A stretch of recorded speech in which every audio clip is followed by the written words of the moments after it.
Hello students, कैसे हैं आप सब। आशा करती हूँ आप अच्छे होंगे और अच्छे से अपनी पढ़ाई कर रहे होंगे। मैं मोनिका रावत आपका स्वागत करती हूँ आईसीटी वर्चुअल क्लासरूम देहरादून में। बच्चों, आज हम क्लास 12th का जो आपका सब्जेक्ट है फिजिक्स, उसका chapter electric charges and field को कंटिन्यू करेंगे। तो बच्चों, पिछले लेक्चर में हमने सुपरपोजिशन के प्रिंसिपल को देखा था कि सुपरपोजिशन क्या होता है, हमने ये जाना था, यानी अध्यारोपण क्या होता है। आज हम उसके बेस पे कुछ क्वेश्चंस डिस्कस करेंगे। तो उसमें मैंने आपको पिछले लेक्चर में एक क्वेश्चन बोला था होमवर्क के लिए, इसी क्वेश्चन को आज हम डिस्कस करते हैं। तो बच्चों, अब हम चलते हैं अपने स्मार्ट बोर्ड की तरफ। तो बच्चों, पिछले लेक्चर में क्वेश्चन दिया था वो आपका ये था, कुछ इस प्रकार से है। Consider 3 charges Q1, Q2, Q3 each equal to Q at the vertices of an equilateral triangle of side L। यानी 3 चार्ज है, 3 आवेश है Q1, Q2, Q3 जो कि एक समबाहु त्रिभुज के जो वर्टिस है, शीर्ष है, वहां पे स्थित है। और इन साइड्स की जो लेंथ है, इनकी जो लंबाई है वो L है। What is the force on a charge Q with the same sign as Q? ठीक है, अब आपको बोला गया है कि एक चार्ज है, ठीक है, जो कि कैपिटल Q है और उसका साइन वही है जो Q का चार्ज है। यानी जो Q1, Q2, Q3 पे जो चार्जेस हैं, जो स्मॉल q चार्जेस हैं, वही साइन इस भी चार्ज का है। यानी अगर वो नेगेटिव है तो ये भी नेगेटिव है, वो अगर पॉजिटिव है तो ये भी पॉजिटिव है। अब ये जो आपका Q चार्ज है is placed at the centroid of the triangle। अब ये कहाँ पे है? त्रिभुज के केंद्रक पे। As shown in figure 1.6, जैसे कि आपको फिगर 1.6 में बताया गया है। तीन आवेशों Q1, Q2, Q3 पर विचार कीजिए, जिनमें प्रत्येक Q के बराबर है तथा जो आपका समबाहु त्रिभुज है के शीर्ष पर स्थित है। त्रिभुज के केंद्रक पर चित्र या 1.6 में दर्शाए अनुसार स्थित आवेश Q, जो Q का सजातीय पर कितना परिमाणी बल लग रहा है। तो बेसिकली इसमें आपको फोर्स बताना है कि जो आपका केंद्रक पे जो कैपिटल Q चार्ज है उस पे कितना बल लग रहा है, कितना फोर्स लग रहा है, किसके कारण? उन चार्जों के कारण जो कि Q चार्ज है और जो कि आपके जो समबाहु त्रिभुज है इसके जो शीर्ष है या वर्टिसेस हैं वहां पे वो मौजूद है। तो ये आपको इस तरीके से क्वेश्चन दिया गया है, इसको आपको सॉल्व करना है। अब जैसे कि आप यहाँ पे देख सकते हैं, यहाँ पे फिगर दी गई है। ये क्या है? आपका एक समबाहु त्रिभुज है ABC। अब इसके जो वर्टिसेस है A, B और C, यहाँ पे चार्ज है Q, जिसे हमने Q1, Q2, Q3 नाम दिया और तीनों चार्ज बराबर। अब एक चार्ज है जो कि इसके सेंट्रोइड पर है, यानी केंद्रक पर है। अब आप ये जानते हैं कि जो एक ट्राइंगल होता है, एक त्रिभुज होता है, उसका जो केंद्रक होता है वो उस लाइन को, जो कि उस, जैसे कि आपका ये जो शीर्ष है या वर्टेक्स है A, यहाँ से अगर हम कोई लाइन खींचते हैं, आप जानते हैं ये आपकी परपेंडिकुलर होगी इसके बेस के, यानी BD के। तो जो केंद्रक होता है वो ये जो एल्टीट्यूड्स होता है इन्हें जो है 2:1 के रेशियो में काटता है। यानी AO की जो लेंथ होगी वो 2/3 होगी, ठीक है, 2/3 होगी इस टोटल AD की लेंथ की, ठीक है, क्योंकि ये 2:3 के रेशियो में, यानी जो सेंट्रॉइड है वो एल्टीट्यूड को 2:3 के रेशियो में जो है काटता है। तो यही कारण है कि जो आपका AO है उसकी जो लेंथ होगी वो 2/3 AD होगी। अब हमें क्या करना है? हमें इस लेंथ को निकालना है, यानी AO को निकालना। तो AO को निकालने के लिए सबसे पहले आप AD की वैल्यू निकालेंगे, तभी तो AO निकलेगा। तो हम क्या करेंगे? हम सबसे पहले AD की वैल्यू निकालना चाहते हैं। अब आप ये जानते हैं, क्या जानते हैं, कि जो आपका समबाहु त्रिभुज होता है इसके जो ये 3 कोण हैं, ABC ये 60 डिग्री के होते हैं, यानी ये भी 60 डिग्री, ये भी 60 डिग्री और ये भी आपका 60। अब तीनों 60 डिग्री है, ठीक है। अगर हम एक एल्टीट्यूड ड्रॉप करते हैं ए से, तो ये क्या करता है, ये इस एंगल को, इस कोण को जो है आधा कर देता है, यानी ये जो एंगल हो जाएगा, यानी BAD एंगल आपका 30 डिग्री का हो जाएगा। एंगल ABD आपका 60 है और एंगल ADB आपका 90 डिग्री। तो क्योंकि ये क्या है, एक राइट एंगल ट्राइंगल है, समकोण है, तो आप क्या कर सकते हैं, हम जो है यहाँ पे ट्रिग्नोमेट्री का उपयोग करें। तो ट्रिग्नोमेट्री के अकॉर्डिंग कॉस थीटा जो होता है B/H होता है। अब यहाँ पे अगर हम कॉस थीटा की बात करें तो थीटा यहाँ पे 30 डिग्री है। क्यों है 30 डिग्री, क्योंकि हम एंगल ले रहे हैं BAD, ठीक है। अब इस केस में बेस क्या है, बेस है AD, बेस क्या है AD, और हाइपोटेन्यूज क्या है AB। अब AD जो हो जाएगा वो आपका AB cos 30 डिग्री हो जाएगा। अब अगर हम AB की वैल्यू देखें तो AB आपका L है, L cos 30 डिग्री। अब आप जानते हैं cos 30 डिग्री कितना होता है, cos 30 डिग्री आपका √3/2 होता है, L इंटू आपका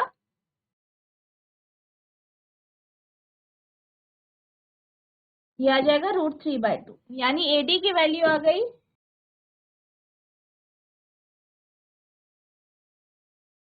√3/2L, ठीक है। अब हमें AO की वैल्यू निकालनी है। अब AO कितना होता है, जैसे कि अभी हमने कहा AO बराबर होगा 2/3 ऑफ AD, तो हम इसका यूज करेंगे। AO बराबर 2/3 ऑफ AD, तो AD √3/2L, 2 से 2 कैंसिल, √3 यानी L/√3। AO की वैल्यू L/√3 आपकी आई। तो हमारे पास AO की डिस्टेंस आ गई। अब आप जानते हैं हमने ये क्यों निकाला है, क्योंकि कूलम लॉ के अकॉर्डिंग आपको जो है दो चार्ज या दो जो आवेश हैं उनके बीच की दूरी भी पता होनी चाहिए, क्योंकि आपका फॉर्मूला क्या होता है, F बराबर K Q1 Q2 upon R²। R² क्या है, डिस्टेंस है, दूरी है, तो यहाँ पे दूरी आपकी AO है। अब अगर हम इसी तरीके से हम क्या करेंगे, BO की वैल्यू निकालेंगे, तो BO की वैल्यू भी आपकी यही आएगी जो AO की आई है, यानी जो BO है BO भी आपका L/√3 आएगा इसी तरीके से। और आपका जो यहाँ पे CO है इसकी वैल्यू भी यही आएगी L/√3। और ऐसा क्यों होगा, क्योंकि ये क्या है, एक इक्विलेटरल ट्राइंगल है, समबाहु त्रिभुज है, तो यही कारण है कि जो AO BO और CO है ये बराबर। अब हम फोर्स निकालते हैं, बल निकालते हैं, ठीक है। बल निकालेंगे, सबसे पहले जो A पे चार्ज है, यानी A पे जो Q1 चार्ज है उसके कारण O पे लगने वाला जो बल है ये हम देखें, यानी force on Q due to Q1। अब अगर हम फोर्स की बात करें, बल की बात करें, तो इसको हम F1 ले लेते हैं। तो F1 बराबर होता है, आप जानते हैं, K Q, क्योंकि आपका Q1 पे चार्ज कितना है, स्मॉल q, O पे चार्ज कितना है, कैपिटल Q, अपॉन दोनों के बीच की दूरी, दूरी का स्क्वायर। दूरी कितनी है, AO है, L/√3, तो L/√3 का स्क्वायर, यानी F1 बराबर K Q अपॉन L²/3, या आप इसे लिख सकते हैं 3K Q अपॉन L²। और अगर हम बात करें कि ये फोर्स किस तरफ लगेगा, किस तरफ लगेगा, क्योंकि आप ये जानते हैं कि जो ये पॉइंट ए है उस पे जो चार्ज है और जो पॉइंट ओ पे चार्ज है दोनों सजाती है, यानी दोनों क्या है, लाइक चार्जेस है, दोनों सेम चार्जेस है। तो आप जानते हैं जो सेम चार्जेस है, सजातीय आवेश होते हैं, वो एक दूसरे को रिपेल करते हैं, एक दूसरे से दूर भागते हैं। तो जो फोर्स लगेगा वो कुछ इस तरीके से नीचे की तरफ लगेगा, यानी F1 जो है वो नीचे की तरफ होगा, यानी अलोंग AO, यानी किस तरफ, AO की तरफ।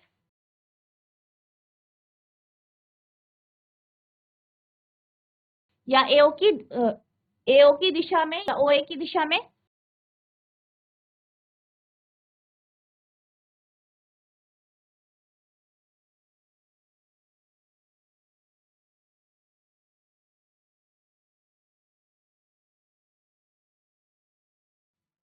तो ये हमारा F1 आ गया। अब हम निकालते हैं F2 का फॉर्मूला K, कैपिटल Q, क्योंकि O पे जो चार्ज है वो कैपिटल Q है, ठीक है। Q2 की वैल्यू कितनी है, जैसे कि आप यहाँ पे देख सकते हैं, जो Q2 है, Q2 की वैल्यू Q है, तो हमने यहाँ Q ले लिया। अब अपॉन डिस्टेंस का स्क्वायर, दूरी का स्क्वायर। अब दूरी का जब हम स्क्वायर लेंगे तो आप देख सकते हैं यहाँ पे है BO, और BO की वैल्यू कितनी है, BO की वैल्यू L/√3 है, जैसे कि आप यहाँ पे देख सकते हैं। तो यहाँ पे लेंगे L/√3 का स्क्वायर, यानी उसका वर्ग ले लेंगे। अब ये हो जाएगा 3KQQ अपॉन L², और ये किस दिशा में होगा, ये जो फोर्स लगेगा वो आपका जो है BO की दिशा में होगा, यानी अलोंग BO की दिशा में। ये हो गया आपका इक्वेशन 2। अब हम निकालेंगे F3। F2 क्या है आपका, फोर्स ड्यू टू Q2, यानी Q2 के कारण Q में, Q पर लगने वाला बल।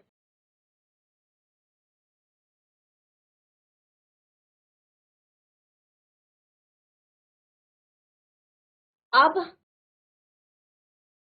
Force due to Q3 on Q, Q3 के कारण Q पर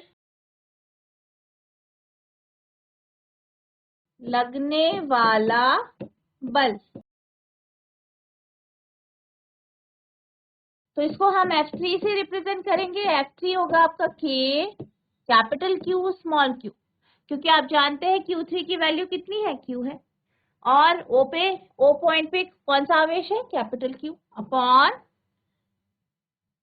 लेंथ का स्क्वायर। लेंथ कितनी है, लेंथ आपकी CO है, CO कितना है, L/√3, इसका स्क्वायर।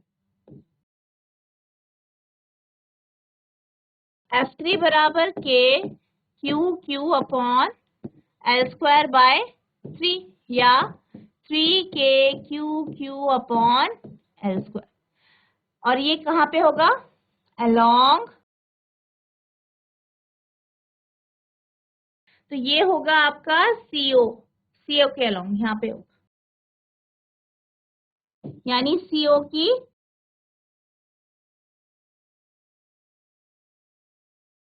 दिशा में। तो ये हमारे पास F1, F2, F3 की वैल्यू आ गई, और आपने ये देख लिया कि किस डायरेक्शन में है, जैसे कि आप यहाँ पे देख सकते हैं। तो यहाँ पे आप देख सकते हैं F1 जो है ये आपकी नीचे की तरफ D की तरफ जा रहा है, आप यहाँ पे देख सकते हैं, ये इस तरीके से है। इसी तरीके से अगर हम F2 की वैल्यू देखें तो वो इस तरफ जाएगा। क्यों जाएगा, क्योंकि आप ये जानते हैं कि दोनों के दोनों जो चार्जेस हैं, कैपिटल Q स्मॉल q, दोनों कैसे हैं, लाइक चार्जेस है, सजातीय आवेश है, तो ये एक दूसरे को रिपेल करेंगे। इसी तरीके से आपका जो सी पॉइंट पे चार्ज है, आवेश है क्यू, वो कैपिटल क्यू वाले चार्ज पे लगेगा तो उसे रिपेल करेगा, दूर भागेगा। तो यहाँ पे जो F3 है वो इस तरफ लगेगा। अब आप एक देख सकते हैं कि एक जो बल है जो कि ए पे रखे हुए चार्ज के कारण हो रहा है, यानी Q1 के कारण हो रहा है, वो नीचे की तरफ, बाकी दो आपका इस तरीके से आ रहा है। अब हम क्या करेंगे, F3 और F2 का रिजल्टेंट निकालेंगे। क्या निकालेंगे, रिजल्टेंट। किसका रिजल्टेंट क्या होगा, वो उसे हम F ले लेंगे, और वो किस दिशा में होगा, ऊपर की तरफ, यानी OA की दिशा में। अब हम निकालते हैं रिजल्टेंट F3 और F2 का, जिसे हम F ले लेते हैं। तो जब भी आपको वेक्टर्स का जो है, वेक्टर्स का जब आप रिजल्ट निकालते हैं, तो यहाँ पे आप देख सकते हैं कि यहाँ पे क्या लग रहा है आपका, यहाँ पे आपका पैरेललोग्राम लॉ लग रहा है।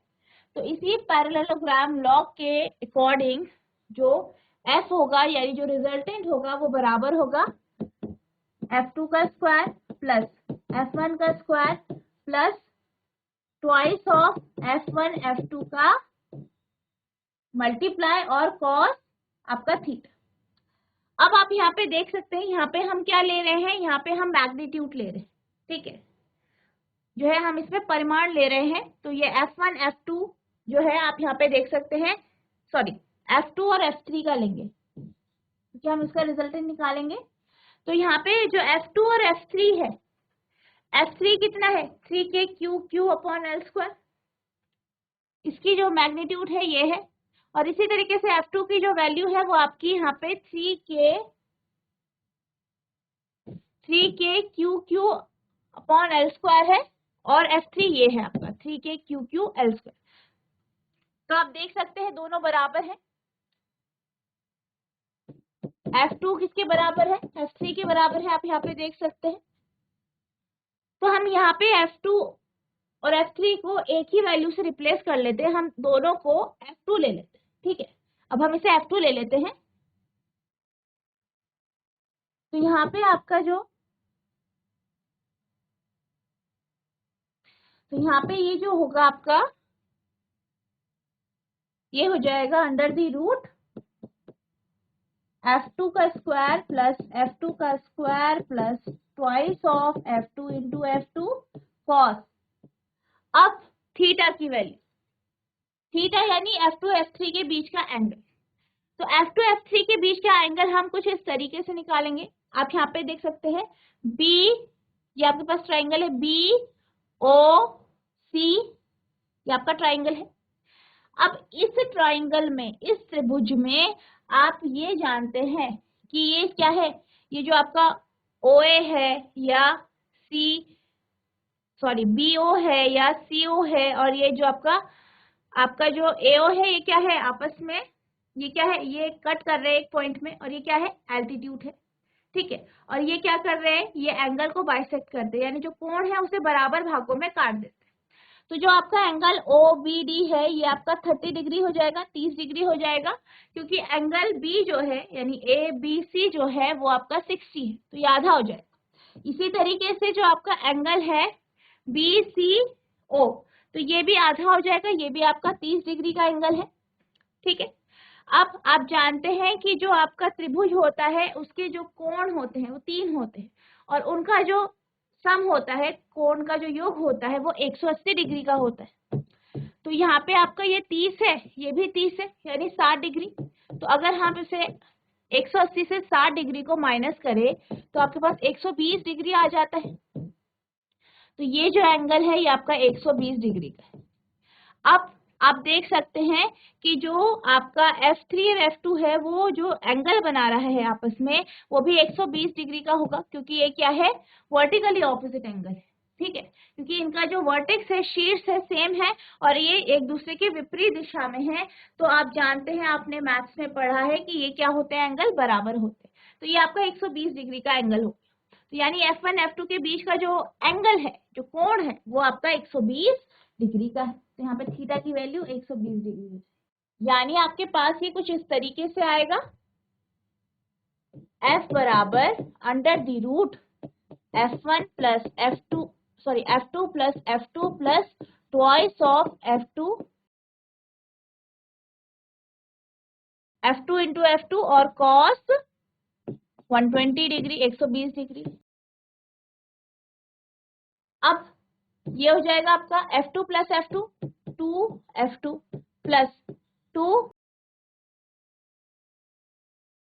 F बराबर F2 का स्क्वायर प्लस F2 का square plus 2F2 cos 120 degree. अब इसे सॉल्व करेंगे तो 2 अंडर द रूट 2F2 का स्क्वायर प्लस, क्योंकि ये दोनों हमने ऐड कर दिए और दोनों क्या है स्क्वायर है, F2 का स्क्वायर है, तो हम इन दोनों को ऐड कर देंगे तो 2F2 का स्क्वायर आ जाएगा। यहाँ पे आपका F2 इंटू F2, तो ये भी F2 का स्क्वायर हो जाएगा, F2 का क्या हो जाएगा वर्ग हो जाएगा, कॉस 120 डिग्री ट्वाइस 2F2 का स्क्वायर प्लस 2F2 का स्क्वायर। अब अगर हम बात करें cos 120 डिग्री की, तो cos 120 डिग्री आपका -1/2 होता है। कितना होता है? -1/2 होता है। अब यहाँ पे 2 से 2 कैंसिल हो जाएगा, तो ये आपके पास अंडर द रूट 2F2 का स्क्वायर माइनस F2 का स्क्वायर हो जाएगा, यानी हमारे पास वैल्यू है अंडर द रूट F2 का स्क्वायर यानी F2। और ये जो F2 है, F2 की वैल्यू कितनी है आपने यहाँ पे देखा, हमारी जो वैल्यू आई थी F2 की वो आई थी KQQ upon L by root 3 का स्क्वायर यानी 3KQQ upon L square, 3KQQ upon L square, तो ये इसकी वैल्यू आई। अब अगर हम इसकी डायरेक्शन देखें तो ये जो डायरेक्शन होगी इसकी वो आपकी OA के अलोंग होगी, यानी अलोंग OA की दिशा में।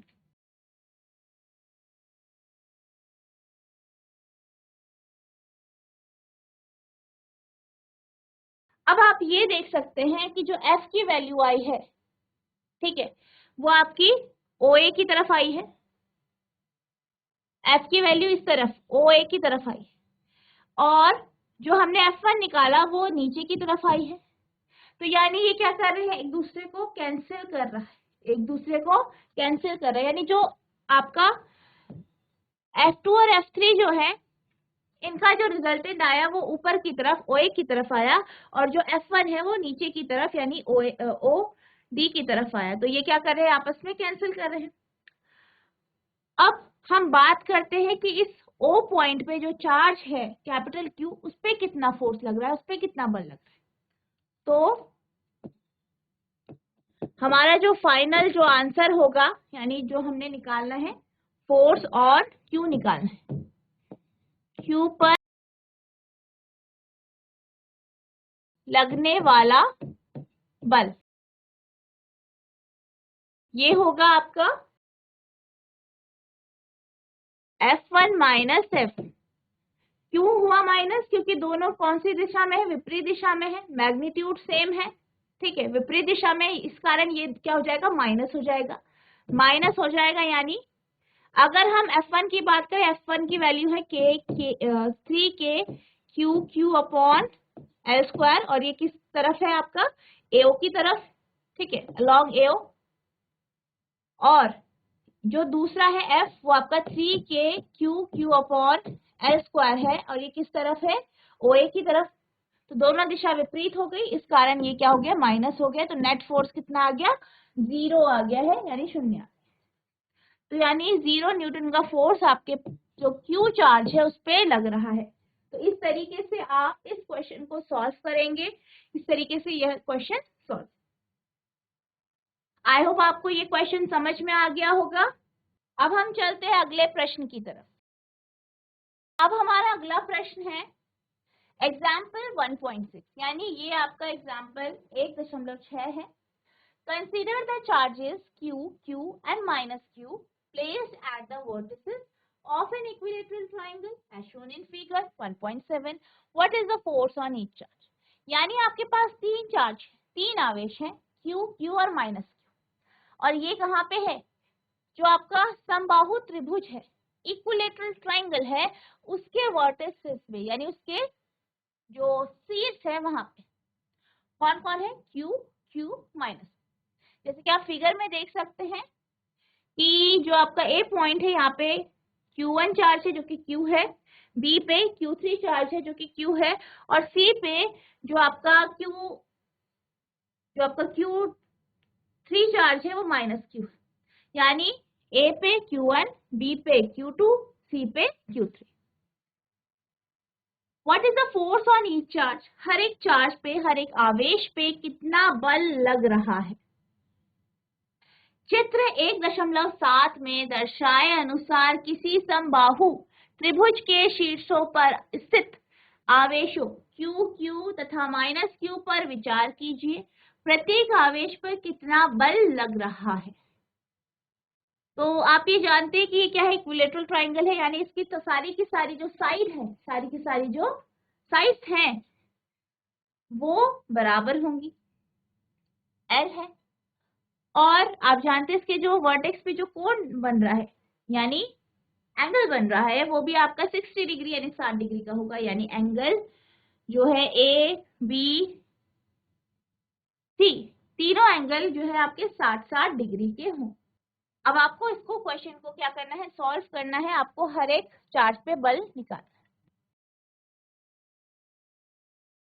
बच्चों जो आपका ये क्वेश्चन है एग्जाम्पल 1.6, इसको आपको होमवर्क से करके आना है। हम इसको नेक्स्ट लेक्चर में डिस्कस करेंगे।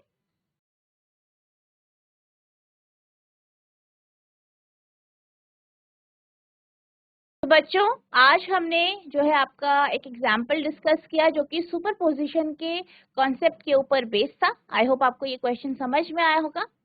जो अभी हमने एक क्वेश्चन मैंने आपको होमवर्क से दिया है, ये भी आपका सुपरपोजिशन प्रिंसिपल के कॉन्सेप्ट के ऊपर बेस्ड है। इसको आपको होमवर्क से करके आना है, और अगर किसी भी प्रकार का कोई भी डाउट होता है तो पूछना है। नेक्स्ट सेशन में हम इस क्वेश्चन को डिस्कस करेंगे और आगे के टॉपिक्स पढ़ेंगे। तो बच्चों आज के लिए बस इतना ही, मिलते हैं अब नेक्स्ट सेशन में। तब तक के लिए thank you and have a nice day.